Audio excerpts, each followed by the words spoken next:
ये गूंगी बहरी सरकार है, ये मनुवादियों की सरकार है। इस सरकार को पता है कि देश की जनता मरी हुई है, इसलिए सरकार बेफिक्र होकर देश बेचने का काम करिए। बावजूद इसके जब बहुत अंधेरा हो तब जो है कहीं न कहीं से रोशनी की एक किरण जरूर फूटती है। आज जब पूरे देश को बेचने का खेल शुरू हुआ है, लगभग पूरे देश को बेच दिया गया है या बेचने की तैयारी चल रही है, ऐसे समय में पूरा देश लगभग चुप है, हर तरफ चुप्पी छाई हुई है। ऐसे में परिसंघ ने, हमारे संगठन ने, हम लोगों ने, हमारे राष्ट्रीय अध्यक्ष उदित राज जी ने, हम लोगों ने इस चुप्पी को तोड़ने का आज काम किया। चुप्पी क्यों छाई हुई है? क्या वजह, क्या डर है, क्या है? एक तो डर, सबसे बड़ा जो है वो डर है मामला, क्योंकि आप देख रहे हैं कि किस तरह सरकार लोगों के ऊपर फर्जी मुकदमे डाल के लोगों को जेल में भेज देती है।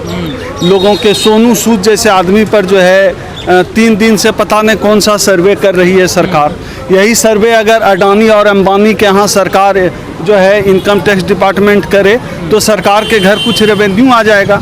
तो सरकार जो बोलने वाले लोग हैं, जो सच कहने वाले लोग हैं, जो सच की आवाज़ उठाते हैं, जो सड़कों पर उतरते हैं, जो आंदोलन करने वाले लोग हैं, इन लोगों पर सरकार फर्जी केस डाल के फंसा देती है। इस बात का डर तो है लोगों को। डर लगता है आपको? अगर आपके डॉक्यूमेंट्स ठीक हैं तो आपको डर क्यों लगता है? बावजूद इसके फर्जी मुकदमे डाले जा रहे हैं ना, फर्जी मुकदमे से लोगों को डर लगता है, डरते हैं इसलिए लोग। अब इस देश में ऐसा कभी हुआ नहीं था, चाहे सरकार किसी की भी हो, आज तक ऐसा नहीं हुआ था कि प्रतिरोध किया जाए, प्रोटेस्ट कर दिया जाए, किया जाए। विपक्ष का और काम क्या? विपक्ष मूंगफली बेचेगा, प्रोटेस्ट नहीं करेगा, क्या करेगा?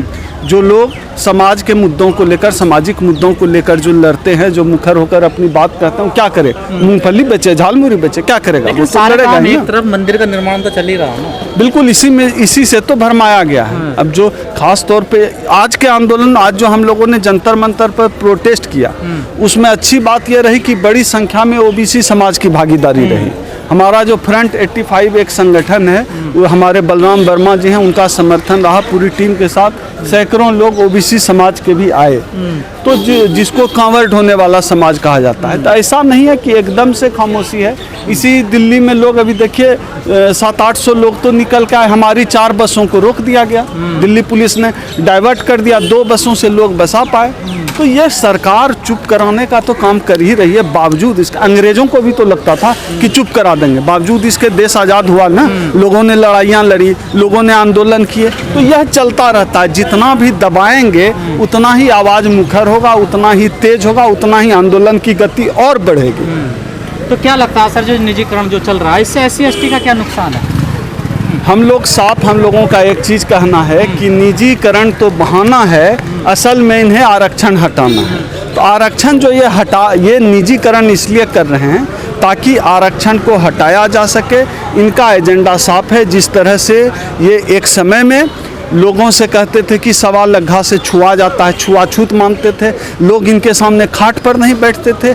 आज दलित जो है आरक्षण की वजह से नौकरी पा लिए, बड़ी बड़ी गाड़ियों में चल रहे हैं, उनके सामने सोफे पर बैठ रहे हैं, कुर्सी पर बैठ रहे हैं। यह बात मनुवादियों को चुभ रही है। इनको पता है कि अगर ये सीधे सीधे आरक्षण को ख़त्म करने की बात करेंगे तब देश में 2 अप्रैल 2018 की तरह आंदोलन शुरू हो जाएगा। इसलिए इन्होंने पहली सरकार जब वाजपेयी की सरकार थी, यह निजीकरण को विनिवेश बनाकर लाई। उसके बाद अभी मोदी जी की सरकार में यह निजीकरण को मौद्रीकरण का जामा पहना कर आए हैं। लेकिन है ये सारा देश बेचने का खेल ही, देश ही बेचा जा रहा है, चाहे वो नाम निजीकरण दें, चाहे विनिवेश दें या मौद्रीकरण दें। देश के दलित पिछड़ों के गले में हड़िया और कमर में झाड़ू लटकाना इस मनुवादी मोदी सरकार की साजिश है। सरकार ये कहती है जब प्राइवेटेशन के अंदर जब प्राइवेट होगा तो अच्छी सुविधाएं मिलेंगी लोगों को। अच्छी सुविधाएं तो हम लोग देख ही रहे हैं। रेल में अब RPF नहीं चलते हैं।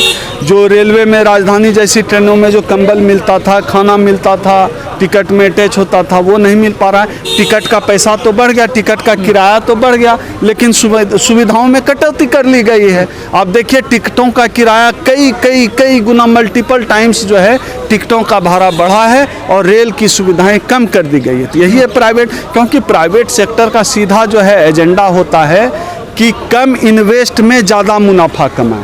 तो ये मुनाफाखोर है।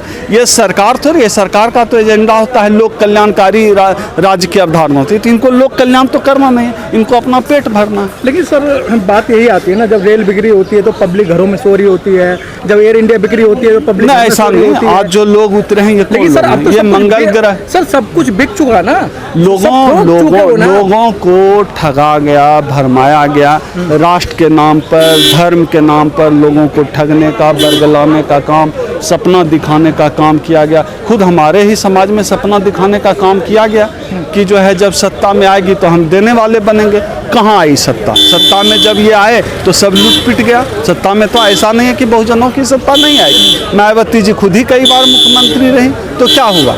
अगर हम लोग इसके बदले भागीदारी के लिए लड़े होते, सत्ता में आने का सपना देखने के बदले, तो शायद यह बुरी हालत नहीं होती। हमें गलत सपना हमारे ही समाज के नेताओं ने दिखाया।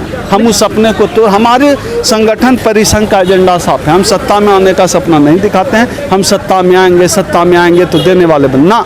हम भागीदारी की बात करते हैं। हमारी जितनी आबादी है उतनी भागीदारी मिले संख्यानुपात में, और उसके लिए हम संघर्ष करते हैं।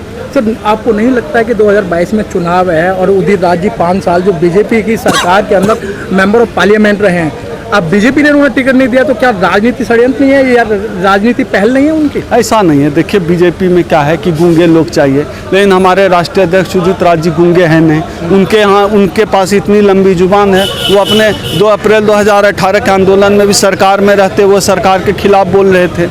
उन्होंने चंद्रशेखर की जब गिरफ्तारी हुई थी तो उस गिरफ्तारी के खिलाफ बोला था उदित राज जी ने। निजीकरण में आरक्षण बिल जो प्राइवेट है कौन लेकर आया इस देश में? डॉक्टर उदित राज लेकर आए। भारतीय संसद में यह कहने का दम किसको है कि सुप्रीम कोर्ट कास्टिस्ट है, सुप्रीम कोर्ट जातिवादी है? यह कहने का दम सिर्फ और सिर्फ उदित राज को है। और उदित राज जब सांसद रहे उन्होंने भरी संसद में मोदी के सामने कहा था कि देश की सुप्रीम कोर्ट जातिवादी है, आरक्षण विरोधी है। यह दम और किस में था? तो बोलने वाले लोग बीजेपी को पसंद। प्रोफेसर साहब आपको लग नहीं रहा है कि जितने संगठन है SC ST वाले जो जितने संगठन चल रहे हैं ये बाबा साहब को टोकरे में रख के बेचने का काम कर रहे हैं? अब देखिए हर तरह के लोग होते हैं, हर तरह के लोग होते हैं। भगवान को भी तो हिंदू लोग बेच रहे हैं। ऐसे लोग हैं। बावजूद इसके अम्बेडकरवादी लोग उतने धूर्त नहीं है जितने धूर्त सवर्ण होते हैं। सर गरीबों को धोखा नहीं दे रहे? अम्बेडकरवादी लोग धोखा देने का काम नहीं के बराबर करते हैं। अम्बेडकरवादियों का तो जीवन ही संघर्ष में बीत जाता है। उनके पास है क्या जो दूसरों को ठगेंगे या दूसरों को धोखा देंगे? ठगने और छलने का काम देश का ब्राह्मण, देश का सवर्ण करता है। EVM का उसको लेकर हम लोग सशंकित है। बाकी पूरे देश में देख लीजिए कि क्षेत्रीय दल अच्छा प्रदर्शन कर रहे हैं। आने वाले चुनाव में भी जो रीजनल पार्टीज हैं उनका अच्छा प्रदर्शन हम लोगों को देखने के लिए मिलेगा। और उम्मीद हम लोग करते हैं कि मोदी जी के जो ये राष्ट्रवाद वाला जो ये इनका एजेंडा है, धर्म का एजेंडा है, इससे मुक्त होकर भारत की जनता वोट करेगी और देश में सरकार और सत्ता बदलेगी। जब इस देश में इंदिरा गांधी की सरकार थी तब किसने सोचा था कि इंदिरा कभी जाएगी? India is Indira, Indira is India भी कहा गया था, लेकिन जाना पड़ा। तो मोदी जी भी कोई अमृत पी कर आए नहीं, इनको भी जाना पड़ेगा। वाकई में EVM का जो आप बात करते हैं, वाकई में EVM एक समस्या है? मैं तो बिल्कुल ऐसा मानता हूँ। दुनिया की कोई भी ऐसी मैन मेड मशीन टेम्पर्ड नहीं हो, मैं ऐसा नहीं मानता हूँ। हर मैन मेड मशीन जिसको इंसान ने बनाया है वो टेम्पर्ड किया जा सकता है। EVM को भी इंसान ने बनाया है, EVM टेम्पर्ड हो सकता है। और परिसंघ लगातार EVM टेम्परिंग के खिलाफ भी अपनी लड़ाई लड़ता है, अपनी बात कहता है। सर EVM को लेकर कल बहुत तगड़ा धरना प्रदर्शन है। जहाँ आपने धरना प्रदर्शन किया है वहीं धरना प्रदर्शन, क्या आप EVM का धरना प्रदर्शन में शामिल होंगे? बिल्कुल। हमारा संगठन चाहे किसी का भी झंडा हो, किसी का भी डंडा हो, किसी का भी बैनर हो, हमारा संगठन परिसंघ लगातार बहुजनों के सवाल पर, अम्बेडकरी आंदोलन के हर लड़ाई, हर संघर्ष में हम साथ देने के लिए तैयार हैं। चाहे नेतृत्व किसी का भी, हम EVM की लड़ाई में उनके साथ हैं। सर किसानों ने भी 27 तारीख को पूर्ण रूप से भारत बंद करने की अपील की है, उसके लिए आप क्या तैयारी है? देखिए किसान और दलित आपस में मौसेरे भाई हैं, क्योंकि दोनों इस मोदी सरकार के सताए हुए हैं। तो दर्द का रिश्ता है किसानों और दलितों के बीच। और निजीकरण जितना किसानों का नुकसान कर रहा है उससे ज़्यादा दलितों का नुकसान कर रहा है। इसीलिए हम लोग किसानों के इस आंदोलन में किसानों के साथ हैं। परिसंघ ने अपना पंडाल बाकायदे लगाया हुआ है गाजीपुर बॉर्डर में, तो हम लोग किसानों के साथ बाय द फर्स्ट डे परिसंघ, हमारे डॉक्टर उदित राज जी और हमारा पूरा संगठन किसानों के आंदोलन के साथ है। जब तक तीनों काले कानून वापस नहीं होते हम किसानों के साथ खड़े रहेंगे। देश का हर दलित किसान के साथ खड़ा है।